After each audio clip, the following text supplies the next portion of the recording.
गणराज्य Indian Republic, RSS उस समय भी संविधान का विरोध कर रही थी और भारतीय गणराज्य इंडियन रिपब्लिक का विरोध कर रही थी और हिंदू राष्ट्र बनाना चाहती थी। हिंदू राष्ट्र का मतलब क्या है, ये मत समझिए है कि उसमें जो है आप बराबर रहेंगे।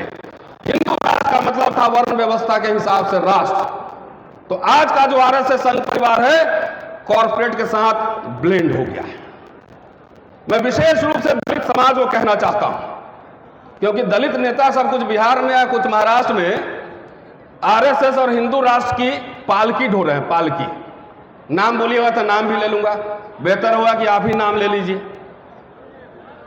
तो ऐसे नेताओं को जो दलित समाज का वोटर अगर वो वोट दे रहा है तो इसका मतलब है कि हिंदू राष्ट्र की पालकी ढोने में वो भी उतना ही साझेदार है।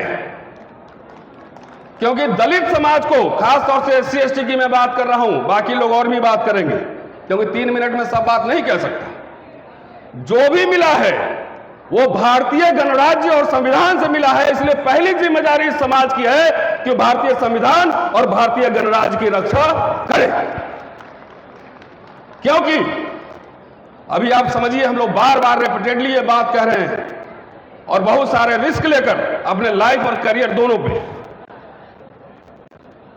कि हिंदू ये भारतीय संविधान और भारतीय गणराज्य पे आरएसएस मनुस्मृति वालों ने, हिंदूवादियों ने, हिंदू राष्ट्रवादियों ने हमला कर दिया है।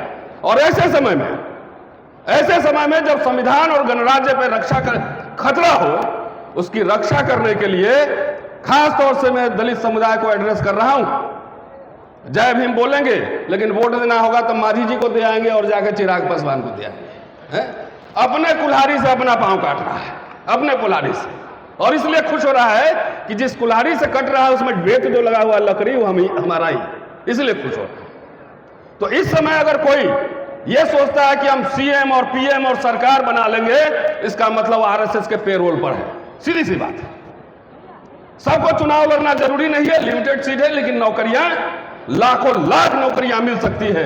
तो भारतीय गणराज्य में जब गरीब मुल्क था भारत, हम सब फ्री में पढ़े हैं, मुफ्त पढ़ा है कि नहीं पढ़ा है, फेलोशिप स्कॉलरशिप मिला है कि नहीं मिला है, फ्रीशिप मिला है कि नहीं मिला है।